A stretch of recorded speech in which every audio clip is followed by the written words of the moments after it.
বন্ধুরা, এই তো আমাদের হাউসওয়াইফদের জীবন। সংসারের কাজ কর্ম সব দিকেই সব কিছুই করতে হয়, সব দিকেই সামলাতে হয়। সংসারের ভালোর জন্য মানে কত কী না করতে হয়। তো আমাদের হাউসওয়াইফদের কিন্তু এটাই প্রধান কাজ, কারণ সংসারের সব দিক দিয়ে সামলিয়ে আর এই সকালটা হতে না হতেই কিন্তু প্রতিদিন এই রান্না রান্না রান্না একই রকম। মানে রান্নাটা আলাদা আলাদা হলো কী হবে, কিন্তু ওই যে রান্নাটা মানে ভাতের হাঁড়িটা তোমাকে ধরতেই হবে সকালটা হতে না হতে, যেহেতু আমাদের সকালবেলায় কিন্তু ভাত লাগে। তো আমিও কিন্তু কাজকর্ম সেরে, কারণ এই কাজের আমি জানি না ক্লান্তি বা বিরক্তিবোধ কারো আসে কি না, তো আমারও মানে খুব একটা আসে না, কারণ আমি জানি এই কাজটা আমাকেই করতে হবে। তো আমার কাজটা যখন আমাকে করতে হবে, এবার দেখো খারাপ লাগা তো সবারই আছে, খারাপ মাঝে সাঝে সবারই লাগে, তো কি করব বলো। এদিকে দেখো প্রচণ্ড গরম পড়েছে, আর গোয়ালঘরটা না এত নোংরা হয়েছিল, তো ঝাড় দিলাম। আর অনেক পিঁপড়া ছিল, যেহেতু গোয়ালঘরে এখন গরু রাখি না, তাই এত পিঁপড়া ছিল, তো আমি সব কিছু একখানে করে তারপর 4:30 বাজে। আর এই দেখো রণদীপকে ঘুম পাড়িয়ে দিলাম, তো রণদীপ ঘুমাচ্ছে, আর রাজদীপ তো খেলতে চলে গেছে 4টা বাজে, মানে ও বাড়িতে আর থাকবে না। আর এখন আমি বিকালে যা যা টুকিটাকি কাজ আছে সেগুলাই করিনি, তখন একটু ঘরগুলো ঝাড় দিব, কাপড় চোপড় উঠাবো। আর রাজদীপের বাবা গরুগুলা মানে ভুট্টা আমি দুপুরবেলায় জাল দিয়ে রাখছিলাম, তো রাজদীপের বাবা গরুকে খাওয়াইয়ে ও হিমঘরে চলে গেছে, মানে আলুর হিমঘরে। আর আমি এখন ঘর তোর ঝাড় দিয়ে কাপড় চোপড়গুলো উঠিয়ে ছিল, তো সমস্ত কাপড়গুলো আমি নিচে নামিয়ে তারপরে হচ্ছে আমি ভাঁজ করে আবারও সুন্দর করে রেখে দিলাম।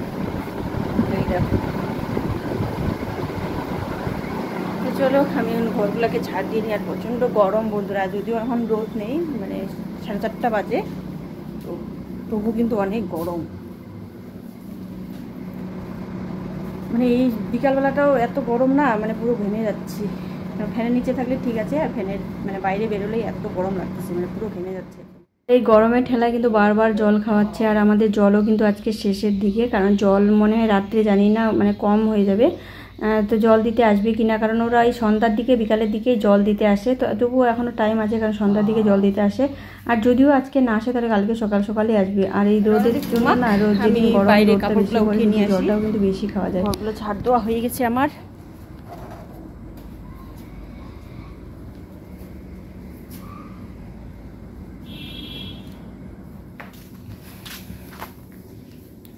দেখো একজন দাঁড়িয়ে আছে আর একজন শুয়ে আছে। কি সুন্দর হাওয়া বন্ধুরা, তো এখনই হাওয়াটা উঠাইলো, খুব সুন্দর বাইরে হাওয়া। এটা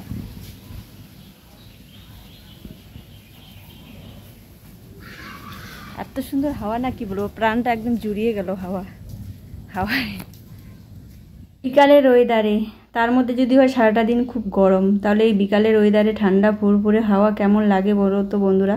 মানে এই বিকালের ওয়েদারে ঠান্ডা ফুরফুরে হাওয়া ভীষণ ভালো লাগে, তো গায়ে পড়তে প্রাণটা মনটা একদম জুড়িয়ে গেল। আর আমি কাপড়গুলো উঠে নিলাম, তো এতক্ষণ কিন্তু গরমে ছিল, এই মাত্রই কিন্তু হাওয়াটা উঠাইলো, আর বেশ সুন্দর হাওয়া দিচ্ছে। তো ভাবলাম যে কাপড়গুলো যেহেতু শুকায়নি, তো বারান্দায় ছড়িয়ে রেখে তো একটু হাঁটাহাঁটি করবো আমাদের রাস্তার মধ্যে, ঠান্ডা হাওয়া নিতে হবে। আরে দেখো আমার ছেলে ঘাসফুল গাছগুলোকে বাইন্দে রেখে বিনুনি করে রেখেছে,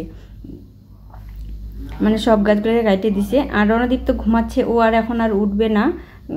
ওই যে জানি না কেন বদ অভ্যাস একটা হয়ে গেছে, মানে সারাদিন ঘুমাবেই না, ও স্কুলে না গেলেও ঘুমাবে না, আর গেলে। এখন বাজে রাত 9টা, আর রণদীপ কিন্তু এখনও ঘুমাচ্ছে। যখন ও ঘুমায় তোমাদের সঙ্গে শেয়ার করেছিলাম, ও কিন্তু এখনও ঘুমিয়ে যাচ্ছে। তো সন্ধ্যার দিকে মাঝখানে একবার উঠে বসছিল, কিন্তু সেরকমভাবে মানে ঘুমটা ভাঙেনি, তো আবারও শুয়ে পড়ছে, তো এখনও ঘুমাচ্ছে। তাহলে ভাবো এখন 9টা বাজে। তো সন্ধ্যাবেলা আজকে পড়া হলো না, তো আমি রান্নাও বসিয়ে দিয়েছি। আর রাজদীপ গেছে টিউশনে, ও চলে আসবে 10টার মধ্যে, আর রাজদীপের বাবাও বাড়িতে নেই। তো আমি এদিকে সুজি কচু সিদ্ধ বসিয়ে দিলাম, চিংড়ি মাছ দিয়ে রান্না করব, আর হচ্ছে চিংড়ি বাটা করব, এই হচ্ছে রাতে রান্না করব। আর এদিকে ভাতও বসিয়ে দিয়েছি, যেহেতু রণদীপ হচ্ছে ঘুমিয়ে আছে, তো ফেসবুকের জন্য 2টো ভিডিও শ্যুট করলাম। আর এদিকে দেখো আমার রান্না হয়ে গেছে, চিংড়ি মাছ দিয়ে একটু পাতলা করে করেছি, আর এই হচ্ছে চিংড়ি বাটা। আর চিংড়ি বাটা যদি আমার হয়, তাহলে তার কোনো কিছুই লাগে না, ভীষণ ভালো লাগে ঝাল ঝাল করে। টাটা সবাইকে।